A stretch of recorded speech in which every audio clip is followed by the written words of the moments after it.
Lucas 22, última cena de Jesús. ¿Quién entrega a Jesús? ¿Es Judas o es el Satán? Vamos a analizarlo un poco.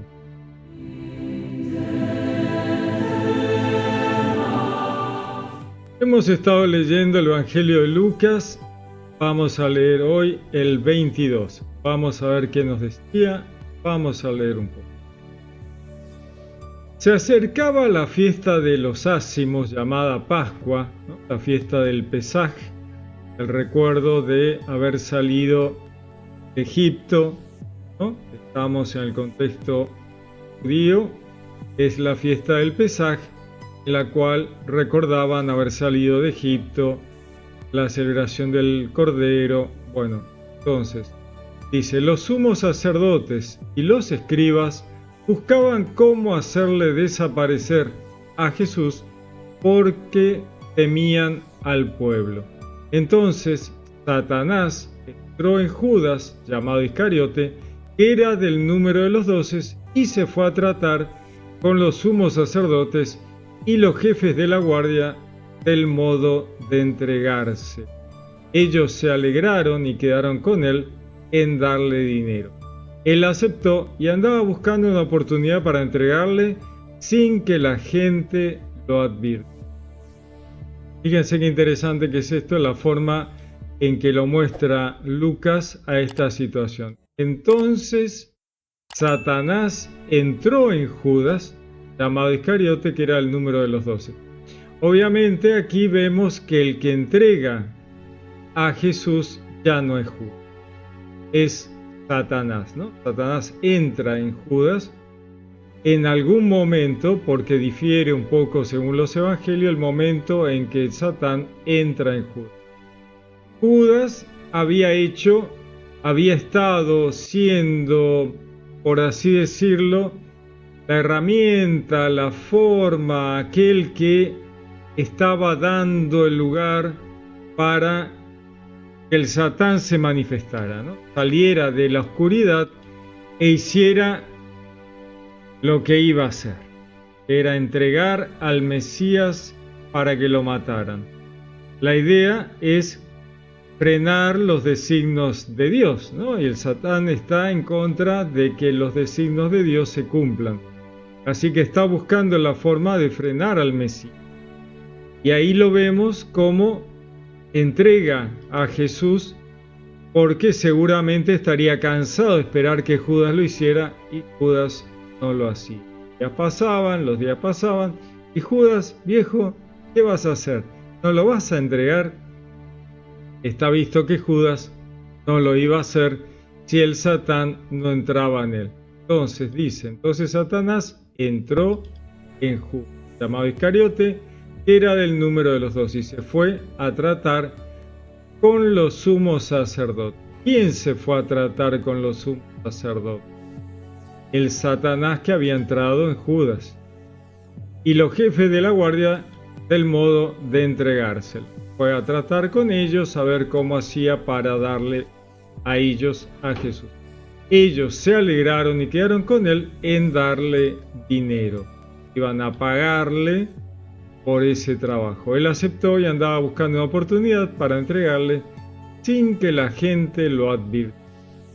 Llegó el día de los ácimos, en el que se había de sacrificar el cordero del Pesaj, el cordero de la Pascua, el día de los panes ácimos, panes sin levadura. Y envió Jesús a Pedro y a Juan diciendo: id y preparadnos la Pascua para que la comamos, el Pesaj para que comamos. Ellos le dijeron: ¿dónde quieres que lo preparemos? Les dijo: cuando entréis en la ciudad, os saldrá al paso un hombre llevando un cántaro de agua. Seguidle hasta la casa en que entre y diréis al dueño de la casa: el maestro te dice, ¿dónde está la sala donde pueda comer la Pascua con mis discípulos? Él os enseñará en el piso superior una sala grande, ya dispuesta, haced allí los preparativos. Veamos otra vez, ¿no? Jesús envía a Pedro y a Juan para que preparen la Pascua. Ellos le dijeron, ¿dónde quieres que lo preparemos? Entonces él les da la indicación de cómo encontrar el lugar. Cuando entréis en la ciudad, os saldrá al paso un hombre llevando un cántaro de agua. Cántaro de agua que siempre tiene que ver con lo mismo, porque las imágenes se repiten una y otra vez, ¿no? El cántaro de agua viva, porque era agua de vertiente, aquella prefiguración del agua viva es Jesús. Seguidle hasta la casa en que entre. Este seguir al que lleva el agua, toda una imagen, toda una imagen. Entonces dice, fueron y lo encontraron tal como les había dicho. Lo que dice Jesús se cumple. Lo encontraron tal como les había dicho y prepararon la Pascua. Cuando llegó la hora, se puso a la mesa con los apóstoles. En su momento, en su tiempo, cuando llegó la hora, se puso a la mesa con los apóstoles. Les dijo, con ansia he deseado comer esta Pascua con vosotros antes de padecer. Con ansia, ¿no? Con ansia he deseado comer esta Pascua con vosotros antes de padecer. Porque os digo que ya no la comeré más hasta que haya su cumplimiento en el reino de Dios. Fíjense, aquí vemos una vez más una palabra que en la Biblia, una frase que en la Biblia está muy presente y puede generar confusión. Y es el hasta que. ¿No? Por ejemplo, con María dice, bueno, y no tuvo relaciones hasta que, y no conoció hasta que tuvo a Jesús. ¿Qué significa el hasta que? En la Biblia el hasta que solo está diciendo lo que va a ocurrir hasta que ocurra eso, lo que sea. No significa que luego vaya a continuar ocurriendo. Simplemente es hasta ese momento. Os digo que ya no la comeré más hasta que haya ese cumplimiento del reino de Dios. Y después va a seguir comiendo la Pascua. Ya no tiene importancia lo que ocurra después. Es hasta ahí, hasta ese momento. Os digo que ya no lo comeré más hasta que haya su cumplimiento en el reino de Dios. De la misma manera, María no conoció a nadie, no tuvo relaciones hasta que lo tuvo a Jesús. Y después no tiene ninguna importancia y tampoco significa que luego tenga que hacerlo. En la Biblia hay un montón de ejemplos donde el hasta que no tiene importancia ni asegura que luego vaya a ocurrir. Acá no está diciendo que Jesús luego va a seguir comiendo la Pascua. No, tampoco significa que María vaya a tener relaciones luego de, tampoco. Veamos un poco este tema para tener más claro esto de hasta que.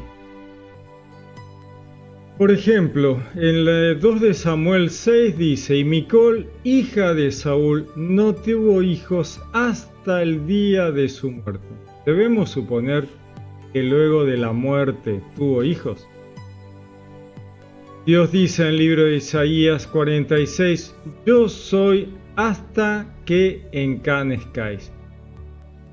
Se puede inferir, como decimos a partir de esto, que luego Dios dejaría de ser. Tampoco.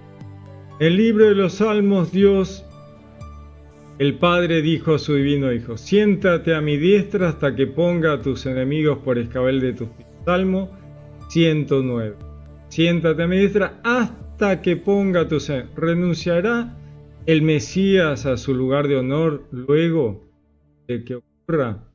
Tampoco.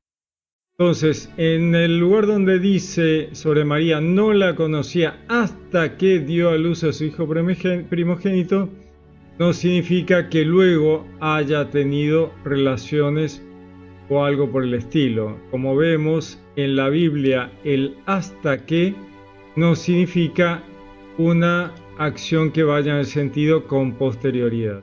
Volvemos entonces a la Biblia, volvemos con Lucas, ¿no? porque os digo que ya no lo comeré más hasta que haya su cumplimiento en el reino de Dios. Lo que nos está diciendo es que llega el cumplimiento al reino de Dios. Y recibiendo una copa, dando las gracias, dijo: tomad esto y repartirlo entre vosotros. Dando las gracias, elogien la bendición típicamente judía. Obviamente está en un entorno judío, son judíos, están en una fiesta judía. Dan gracia y dijo: tomad esto, repartidlo entre vosotros, porque os digo que a partir de este momento no beberé del producto de la vid hasta que llegue el reino de Dios. Nuevamente está diciendo este tema del hasta que. Significa que luego vaya a seguir tomando del jugo de la vid.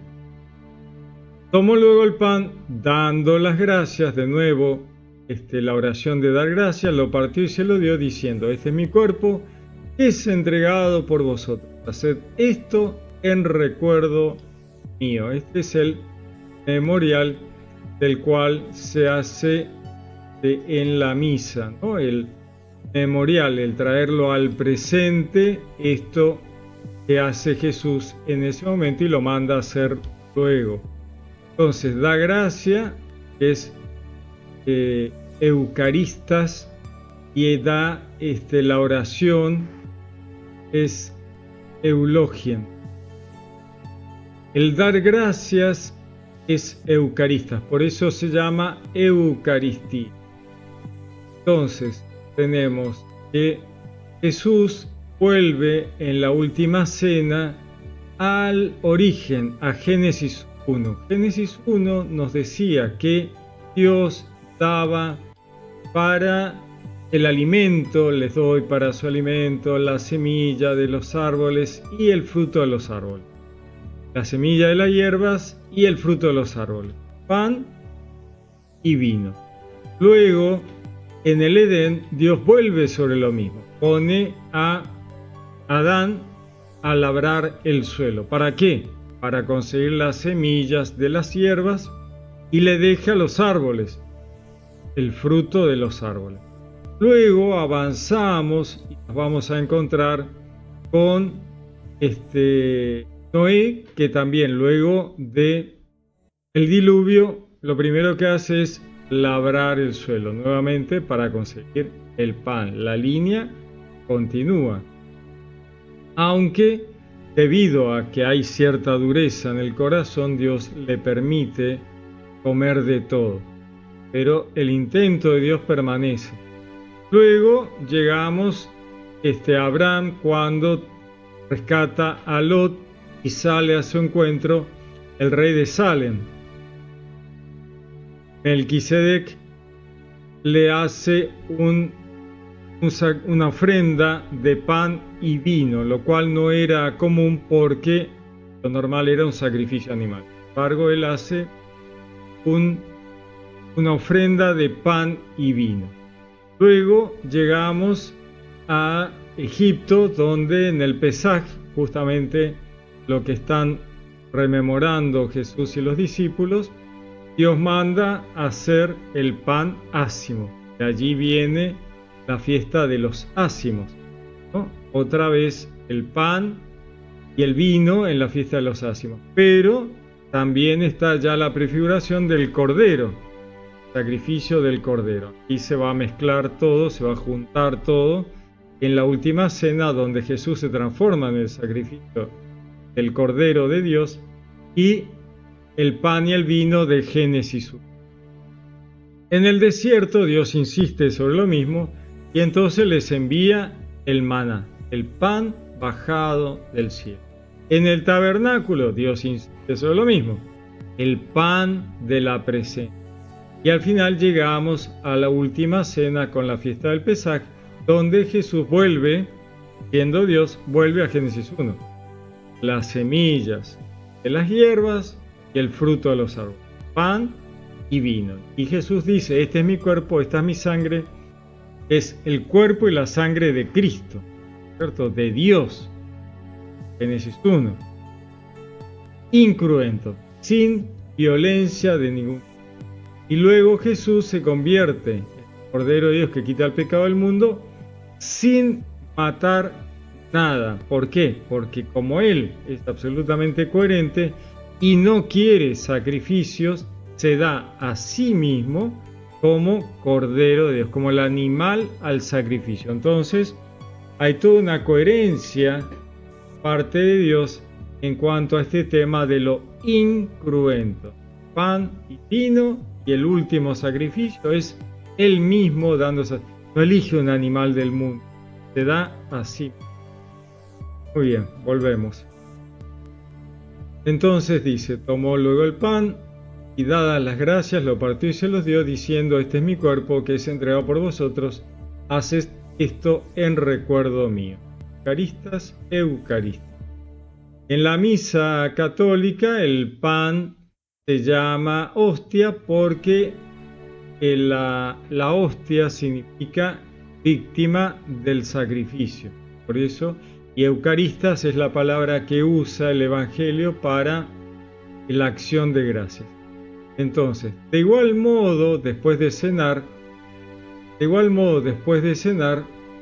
tomó la copa diciendo, esta copa es la nueva alianza en mi sangre que es derramada por vosotros. La copa tiene la copa de la nueva alianza, que es la sangre de Cristo, la sangre de Dios que es derramada por vosotros. Como en realidad es símbolo de la muerte de Cristo, ¿cierto? Entonces esa sangre es el jugo de la vid, que es la copa de la nueva alianza. Jesús puede modificar todas las alianzas del Antiguo Testamento porque Él, siendo Dios, tiene la capacidad de corregir, modificar, perfeccionar todas las alianzas anteriores que Dios había hecho con el pueblo hebreo, a través del pueblo hebreo, con la humanidad.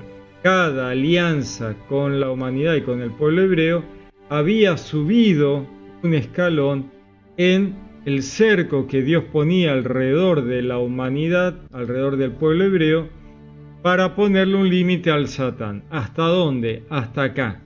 Ya no lo vas a matar por ahogarla en un diluvio, ya no lo puedes hacer, ¿no? Y luego, y así, va acercando, va acotando con las alianzas. Cada alianza pone una restricción mayor al intento del Satán de matar a la humanidad. Y en la última cena Jesús hace la nueva alianza y definitiva a través de su propia muerte como Cordero de Dios que quita el pecado del mundo. Nueva alianza que es sangre que es derramada por vos, por usted. Pero la mano del que me entrega está aquí conmigo sobre la mesa. Fíjense que él está poniendo énfasis en que quien va a entregarlo está ahí con ellos en la mesa.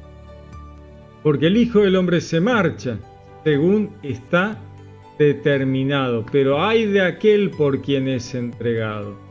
Pero hay de aquel por quien es entregado. ¿Por quién es entregado el Mesías? Por el Satán, no por Judas. Porque Judas, perejil, ¿qué es lo que hizo Judas para lograr que Jesús tuviera que encarnar, ocuparse de toda la historia de la salvación, hacer todo este trabajo del pueblo hebreo, llegar y ser el Mesías? Judas no tuvo nada que ver en eso. Esto fue por culpa del mal asesoramiento del Satán, todo el engaño que él hace sobre la humanidad y cómo la humanidad tropieza hasta llegar a este extremo. Judas hace el último caminito para obligar al Satán a salir de la oscuridad y manifestarse otra vez. Lo mismo que ocurrió en el Edén. También Adán y Eva están ahí, no pasa nada, el Satán se desespera y sale de la oscuridad y hace tropezar a Adán y Eva. Bueno, aquí ocurre lo mismo. Satán utiliza a Judas para entregar a Jesús. Entonces,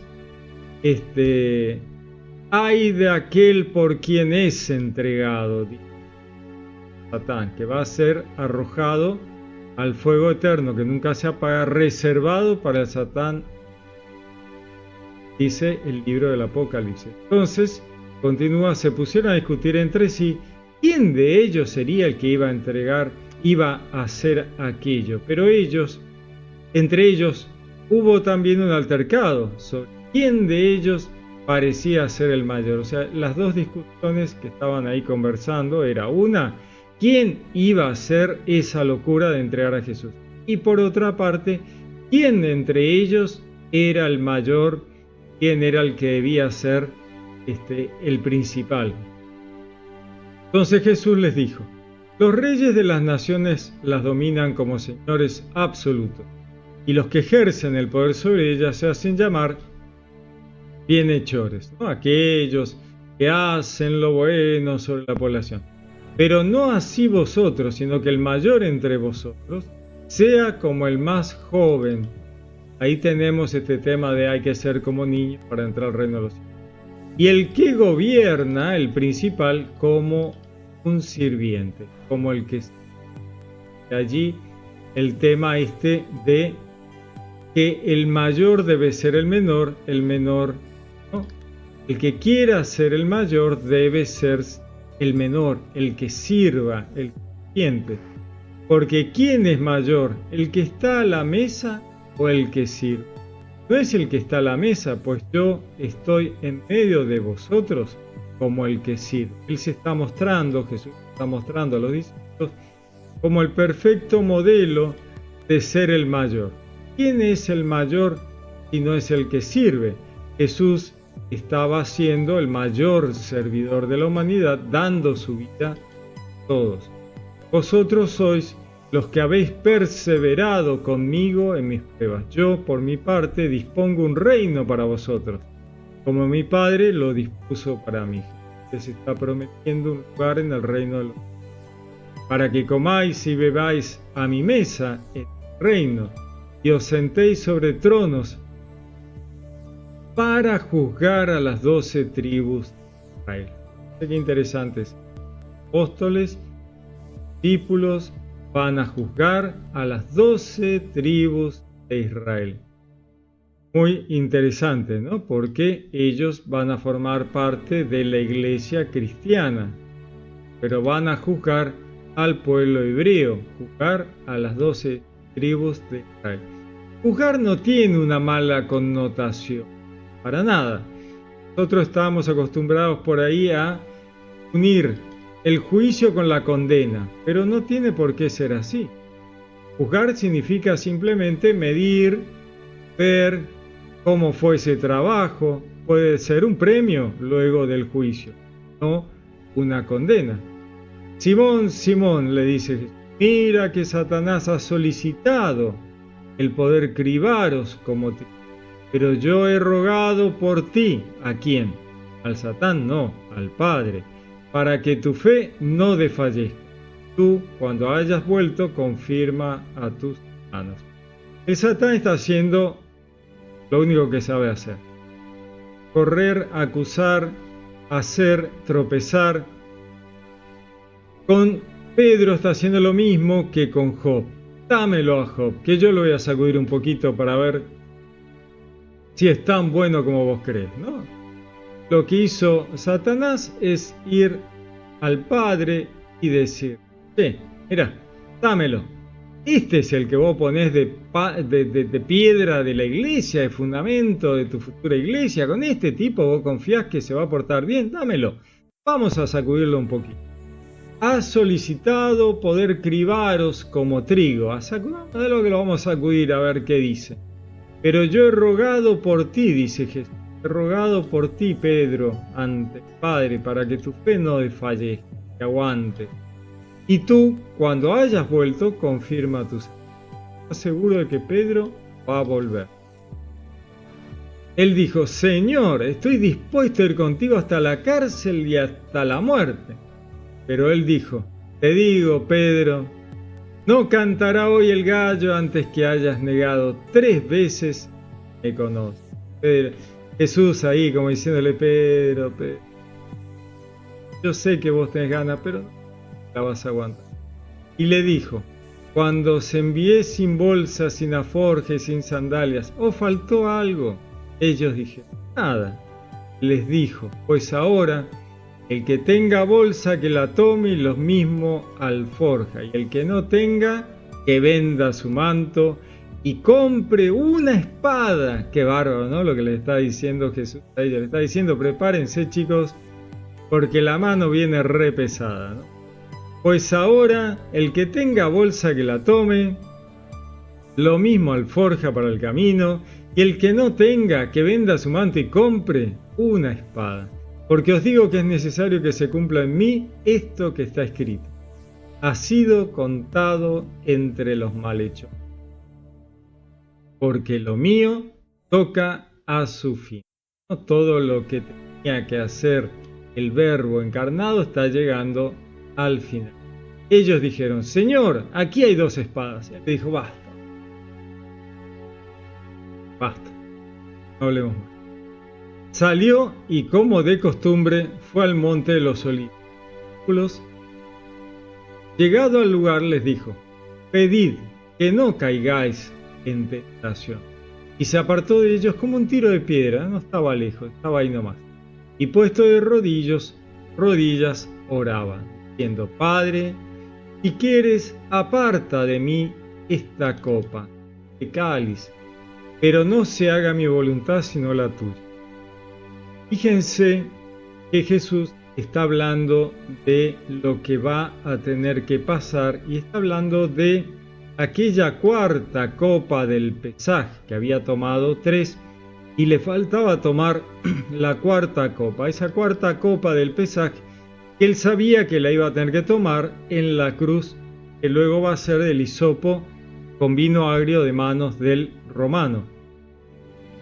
Padre, si quieres, si a vos te parece que no es necesario, está todo para terminar, aparta de mí este cáliz, pero no se haga mi voluntad sino la tuya. Fíjense que nos está diciendo que Jesús tiene libre albedrío y que Jesús puede decidir no ir a la crucifixión, pero le está diciendo: hágase tu voluntad y no la mía, con lo cual está mostrando una jerarquía en la divinidad donde el Padre le dice al Verbo lo que tiene que hacer, y el Verbo hace lo que el Padre le pide, lo que el Padre le dice, pero con libertad, no está siendo obligado. Hágase tu voluntad, no la mía. Pero Jesús podría decir: ¿sabes qué? No voy, yo vuelvo a casa. Sin embargo, está diciendo: yo voy a hacer lo que vos me digas. Está mostrando que hay una jerarquía divina y que hay libre albedrío, que Jesús puede optar por no hacerlo, pero que lo va a hacer. Entonces se le apareció un ángel venido del cielo que le confortaba. Miren qué maravilloso la misericordia de Dios. Por algo el Evangelio de Lucas es el Evangelio de la misericordia, por eso está representado con el buey, que es el animal al sacrificio. Dios decía en el Antiguo Testamento: misericordia quiero, no sacrificio, ¿no? En Isaías Dios dice: detesto sus holocaustos y sus sacrificios. Si yo tuviera hambre, no tengo toda la creación para mí. No me traigan, no necesito, no quiero. Lo que quiero es que se porten bien, que hagan lo correcto, lo bueno, lo misericordia, sacrificio. Bueno, justamente el Evangelio de Lucas está escrito desde la perspectiva de la misericordia de Dios. Ahí está la misericordia de Dios, que ha enviado un ángel para confortarlo. Y sumida en agonía, insistía más en su oración. Su sudor se hizo como gotas espesas de sangre que caían en ti. Fíjense que no está sudando sangre. Muchas veces se piensa que Jesús sudaba sangre, pero en realidad el texto no dice eso. Dice que sudaba como si sangrara, ¿no? Se estaba deshidratando enormemente, tal vez para prepararse para lo que venía, porque para no morir desangrado antes de llegar a la crucifixión. Así transpiró hasta deshidratarse. Su sudor se hizo como gotas espesas de sangre que caían en tierra. No sudó sangre, daba profusamente. Levantándose de la oración, vino donde los discípulos y los encontró dormidos por la tristeza, cansados, agotados, no podían más. y les dijo: ¿cómo es que estáis dormidos? Levantaos y orad para no caer en la tentación. Esto de orar insistentemente, orar sin desfallecer, la fuerza de la oración para que Dios escuche y nos mantenga fuertes. Orad para no caer en la tentación. Todavía estaba hablando cuando se presentó un grupo. El llamado Judas, uno de los 12, iba el primero. Y se acercó a Jesús para darle un beso. Jesús le dijo: Judas, con un beso entregas al Hijo del Hombre, ¿no? Como diciéndole: Judas, estás. Con un beso entregas al Hijo del Hombre, a este descendiente de Adán, a este judío, al Mesías. Viendo los que estaban con él lo que iba a suceder, dijeron: Señor, herimos a espada. Obviamente esto tiene que ver con lo que Jesús les había dicho antes.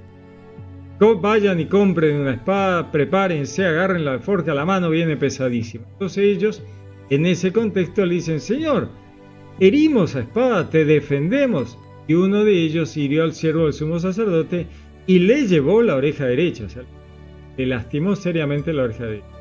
Pero Jesús dijo: dejad, basta ya, y tocando la oreja, le curó. Dijo Jesús a los sumos sacerdotes, jefes de la guardia del templo y ancianos que habían venido contra él: como contra un salteador habéis salido con espadas y palos, estando yo todos los días en el templo con vosotros, no me pusisteis las manos en sí. Pero esta es vuestra hora y el poder de las tinieblas. El Satán está tomando el poder de hacer lo que quiere en ese momento en particular. Satán ha poseído a Judas y el poder de las tinieblas se hace presente en ese oscuro momento de la historia de la salvación, en la cual están agarrando a Dios para matarlo. Tremendo. El poder de las tinieblas. Entonces le prendieron y se lo llevaron y le hicieron entrar en la casa del sumo sacerdote. Pedro le iba siguiendo de lejos. Esto rajó, huyó. Todos tenían miedo. Habían encendido una hoguera en medio del patio, estaban sentados alrededor, pero se sentó entre ellos para mirar qué pasaba, ¿no? Pedro está preocupado y sigue lo más cerca posible. Una criada, al verlo sentado junto a la lumbre, se le quedó mirando y dijo: este también estaba con él. Pero él lo negó: mujer, no le conozco. Poco después, otro, viéndole, dijo: tú también eres uno de ellos. Pedro dijo: hombre, no lo soy.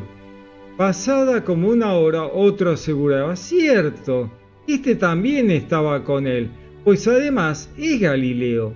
Le dijo Pedro: hombre, no sé de qué hablas. Y en aquel momento, estando aún hablando, cantó el gallo. Tremendo. Pobre Pedro. Le había zarandeado el Satán a Pedro. Pedro había aflojado, ¿no? Le había dado miedo, El Señor se volvió y miró a Pedro. Tremendo, ¿no? Jesús está escuchando, Jesús sabe lo que está pasando. Ve al Satán zarandeando a Pedro, porque Jesús es Dios, lo ve al Satán haciendo toda esta maldad. Y recordó Pedro las palabras del Señor cuando le dijo: antes que cante el gallo me habrás negado 3 veces. Saliendo afuera, rompió a llorar amargamente. Tremendo. Los hombres que le tenían preso se burlaban de Jesús, le golpeaban. Y cubriéndole con un velo le preguntaban: adivina, ¿quién es el que te ha pegado? Y le insultaban diciéndole otras. En cuanto se hizo de día, se reunió el consejo anciano del pueblo. Sumos sacerdotes y escribas le hicieron venir a su Sanedrín. Le dijeron: si tú eres el Cristo, dínoslo. Él respondió: si os lo digo, no me van a creer. Si os pregunto, no me responderéis. De ahora en adelante, el Hijo del Hombre estará sentado a la diestra del poder de Dios. Dijeron todos: entonces, ¿tú eres el Hijo de Dios? Él les dijo: vosotros lo decís. Yo soy el que soy. Este yo soy les sonó a ellos como un disparo, ¿no? Como una bomba, como una explosión. Porque este ego eimi en griego, él lo está diciendo en hebreo, ¿cierto? Él lo está diciendo en el arameo que hablaban, pero es muy probable que él haya dicho esto en hebreo delante de ellos, que eran conocedores del hebreo. Y este yo soy le suena a yo soy el que soy. Yo soy te envía, le dijo Dios a Moisés. Entonces él le dice, vosotros lo decís, yo soy. Está diciendo, yo soy Dios. Dijeron ellos, ¿qué necesidad tenemos ya de testigos? Pues nosotros mismos lo hemos oído de su propia boca. Esto era blasfemia para los hebreos si desconocían al Mesías. Jesús decía, yo soy, y ellos decían, eso es una blasfemia condenada a muerte. Entonces dice, ¿qué necesidad tenemos ya de testigos? Ya está, era lo que queríamos que dijera, y lo acaba de decir. Tremendo, ¿no? Como mínimo, tremendo como mínimo. Tú eres el Hijo de Dios, y Jesús sube un escalón. No solo es Hijo de Dios, es Dios. Yo soy. Recuerden que toda esta conversación no ocurre en griego, ocurre en arameo o posiblemente en hebreo porque está en el medio del Sanedrín. Estas cosas a veces nos olvidamos, ¿no? Está escrito en griego, pero ¿qué idioma hablaban ellos? Hablaban arameo. Pero esta gente del Sanedrín usaba el hebreo para la liturgia, probablemente le hayan hablado en hebreo o él les haya hablado en hebreo a ellos para que les resonara peor todavía. Como cuando él decía, el Padre y yo somos uno, ¿no? Recordándoles el Shema. Ese somos uno lo decía en arameo o lo decía en hebreo, porque decía Hat. Ese uno les decía en Ejad, y el Ejad refería al Shema Israel. Shema Israel, Adonai Elohenu, Adonai Ejad, el Señor nuestro Dios, el Señor uno, Ejad. Con lo cual, él, al decir yo y el Padre somos Ejad, estaba diciendo yo soy Dios. Y acá se los volvía a decir. ¿Qué más había? Nada, ya estaba, listo. Cualquier cosa era ya suficiente para condenarlo a muerte. Muy bien. Impresionante, siempre es impresionante. Uno lo lee y lo lee y lo lee una y otra vez este tema de la pasión de Cristo, pero cada vez que lo leemos siempre es tremendo, tremendo la violencia, la cosa. Muy bien, estamos acercándonos al final. Muy lindo Lucas. Evangelios muy bien. Dejo algo para pensar. Vamos, ya nos falta poquito. Deseo que Dios los bendiga. Saludo, gran afecto. Les habló Pablo.